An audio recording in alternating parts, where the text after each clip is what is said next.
Chapter 1. The first habit: saying yes when you've already said no. Freedom isn't only about where you go or what you do. True freedom is about whether your inner voice is honored or ignored. Many women reach a place in their healing where they've let go of old wounds, left behind toxic relationships, and even discovered a new sense of self-worth. Yet without realizing it, they begin to compromise their freedom with one subtle but powerful habit: saying yes when their soul is already whispering no. This yes might not look dangerous at first. It could be as simple as agreeing to a dinner you don't have energy for, taking on a project at work that stretches you too thin, or staying longer in a conversation that drains you. It looks harmless, almost polite. After all, isn't it easier to avoid conflict, to not disappoint someone, to just keep the peace? But beneath the surface, every time you override that quiet inner no, you chip away at the very freedom you've earned. Carl Jung often spoke about individuation, the process of becoming the woman you were meant to be, not the woman others expect you to be. Individuation isn't a single transformation. It is a continual choosing of yourself again and again. And one of the deepest ways women abandon their individuation is by silencing their intuition, that embodied sense that knows when something is right or wrong. The danger of saying yes when you've already said no is that it teaches your nervous system to distrust your own boundaries. You begin to live with a subtle background of resentment, exhaustion, or even self-betrayal.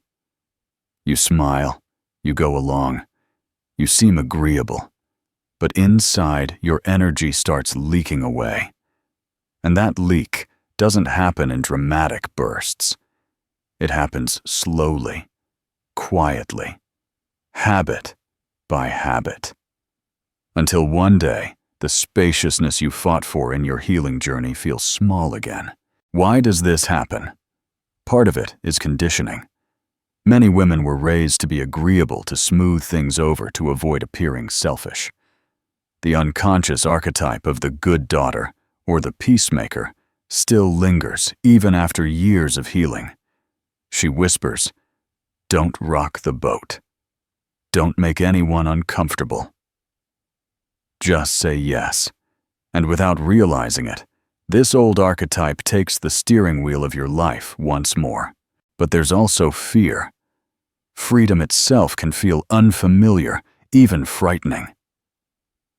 When you've spent years in constriction, whether through relationships, work patterns, or self-doubt, finally having open space can feel overwhelming. You wonder if you deserve it, if you can sustain it, if others will resent you for it.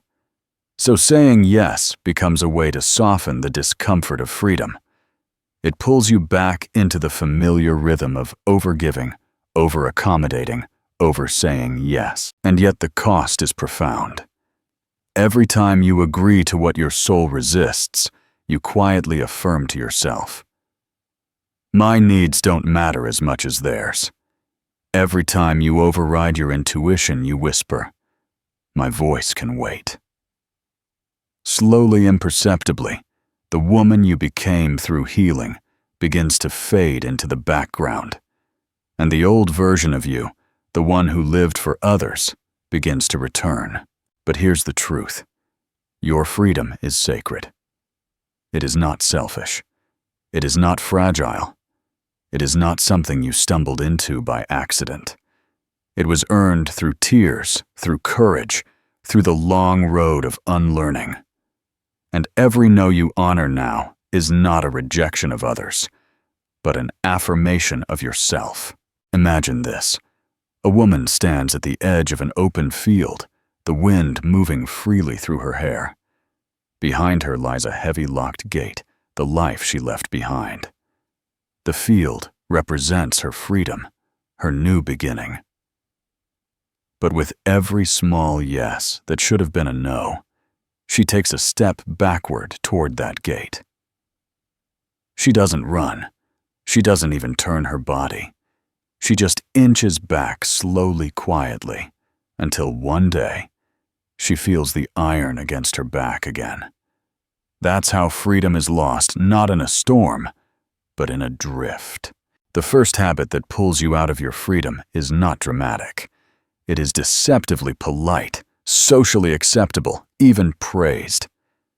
But it is, at its core, self-abandonment in disguise. And until you see it clearly, you may keep giving away the very thing you once fought for the right to live by your own soul. Chapter 2. The second habit, letting old patterns creep back in. One of the most subtle ways women lose the freedom they've worked so hard for is not through one dramatic fall back into the past, but through the quiet return of old patterns that creep in unnoticed. These patterns are like shadows. They don't announce themselves loudly. They appear in the corner of your daily life, disguised as just this once, just to be nice, or just until things settle down. At first, it doesn't feel dangerous. You tell yourself it's only temporary. Maybe you fall back into over-explaining your feelings to someone who doesn't actually listen. Maybe you start people-pleasing again in a relationship because it feels easier than risking tension. Maybe you notice yourself working longer hours, slipping back into the rhythm of overwork you promised yourself you'd left behind. Each action seems small, almost harmless. But here is the truth. Patterns rarely return all at once. They return in fragments, in whispers. And if you don't notice them, they weave themselves together again until they feel like the life you thought you left behind. Carl Jung often reminded us that the unconscious is always alive beneath the surface, shaping our choices whether we acknowledge it or not. The patterns that creep back in are not random. They are archetypal.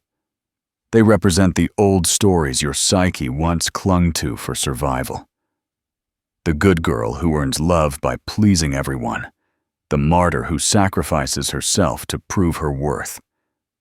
The caretaker who measures her value by how much she gives. Even after healing, these archetypes can awaken again because they live deep in the collective unconscious. They are familiar, and the familiar always calls to us when life feels uncertain. Freedom requires vigilance, and vigilance does not mean fear, it means awareness. Because when you notice an old pattern creeping back in, you reclaim the power to choose. You no longer have to be the unconscious woman who sleepwalks back into her old roles. You can pause. You can breathe. You can ask yourself, am I moving from love or am I moving from fear? Am I honoring the woman I've become or am I slipping back into the one I worked so hard to leave behind? The danger of letting old patterns creep back in is that they disguise themselves as safety. They offer the comfort of the known.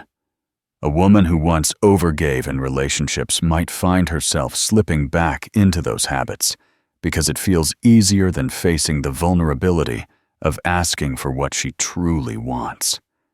A woman who once hid her light might dim it again, not because she doesn't know her worth, but because shining feels unfamiliar and exposing. Think of it like walking a new path through the forest. At first, the trail is clear and exhilarating. You feel the fresh air, the freedom of new beginnings. But nearby, the old path you walked for years still exists. It's worn familiar, easy to follow. And when you feel tired, lonely, or unsure, the temptation to step back onto that path is strong. Not because it serves you, but because it feels like home, even if it once hurt you. This is how women quietly give away their freedom, not through one dramatic choice, but through dozens of small ones. Each old habit reclaimed each boundary, softened. Each truth swallowed pulls you one step closer to the life you thought you'd outgrown. And yet, here is the healing truth. The return of old patterns is not failure. It is awareness knocking on your door. Each time an old pattern reappears, it is your unconscious inviting you to integrate more deeply, to embody your freedom in an even stronger way. Jung called this the process of individuation, the endless cycle of meeting the unconscious, bringing it into awareness, and choosing wholeness again. So when you notice an old pattern creeping back in, don't shame yourself. Don't think I've undone all my progress. Instead, see it for what it is, an invitation. Your psyche is showing you the edges where you are still tender, where your freedom still needs reinforcement, where your healing is still deepening. The second habit that pulls you out of your freedom is not about weakness. It is about forgetting that the old ways will always try to find their way back. Freedom does not mean the absence of temptation. Freedom means that when the old patterns whisper, you have the awareness, the courage, and the love for yourself to say, "Not this time. I choose the woman I am becoming." Chapter 3. The third habit, doubting the woman you've become when life gets hard. There is one habit more powerful than any old pattern or comfort zone, and that is doubt.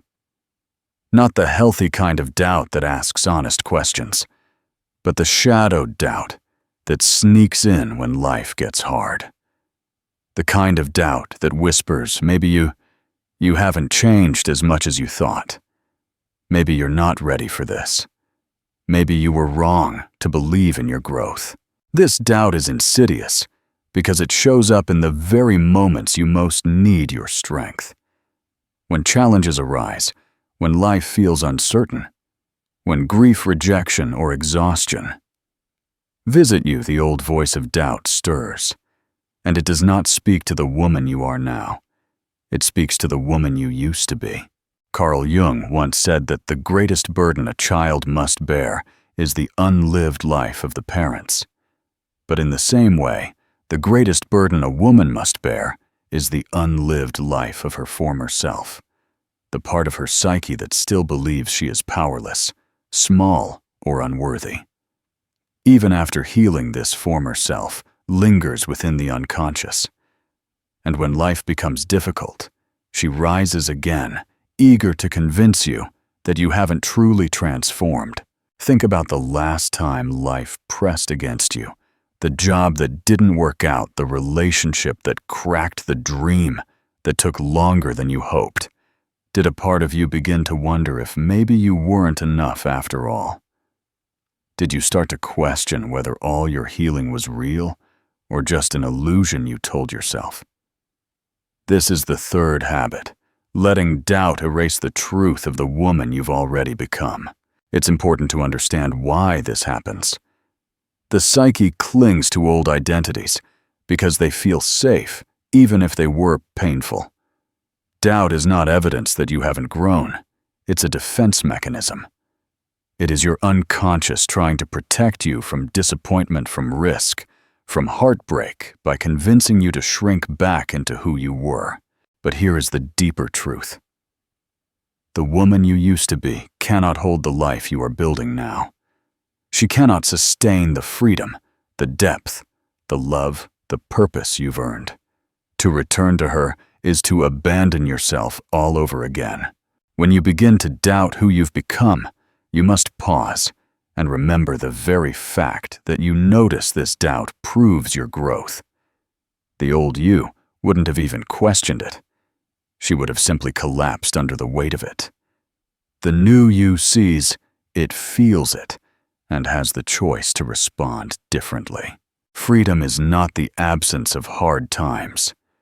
Freedom is remembering who you are, even when hard times come. It is standing in the storm and saying, "I am not the same woman I once was. I will not betray myself again." Imagine a woman standing in front of a mirror during a season of difficulty. Her reflection flickers sometimes. She sees the radiant, powerful self she's grown into. But when doubt whispers, the old reflection appears smaller, timid, afraid. This is the test. Will she mistake the reflection of her old self as truth? Or will she hold steady, breathe deeply, and claim the woman she has become? Jungian psychology teaches us that individuation, the journey of becoming whole, does not eliminate struggle. It transforms our relationship to it. Struggle no longer proves your unworthiness. It becomes the fire that tempers your strength. Doubt no longer defines you. It becomes the doorway through which you choose again who you are. The third habit that pulls you out of your freedom is not failure. It is forgetting. Forgetting that your growth is real. Forgetting that your healing is alive in you. Forgetting that freedom is not a destination you reach once and for all. It is a practice, a choice, a devotion to staying with yourself, especially when life gets hard. So the next time doubt creeps in, I want you to remember this. The woman you've become is still here. She hasn't vanished. She may be trembling. She may feel uncertain. But she is alive in you, stronger than you know. And each time you choose to believe in her instead of abandoning her, you step deeper into the freedom you've already earned. Because freedom is not about avoiding the storm. It is about remembering your light when the storm arrives. And the woman you've become is far too sacred, far too hard-won to be doubted away. Freedom is not something you win once and keep forever.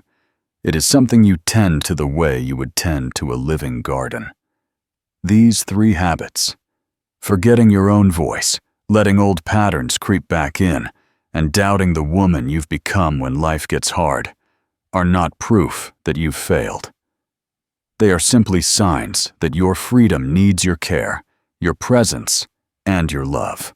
The truth is, you've already come further than the part of you that doubts could ever imagine. You've already become a woman, the old version of you never thought was possible. And though these habits may try to pull you out of your freedom, you are not powerless against them. You can choose again. You can pause, breathe, and remember, I am no longer the woman I once was. I will not abandon myself again. That is the real essence of freedom. Not that life is always easy, but that no matter what comes, you refuse to turn your back on yourself. You stand with the woman you've become, even when storms arrive. And each time you do, your freedom deepens.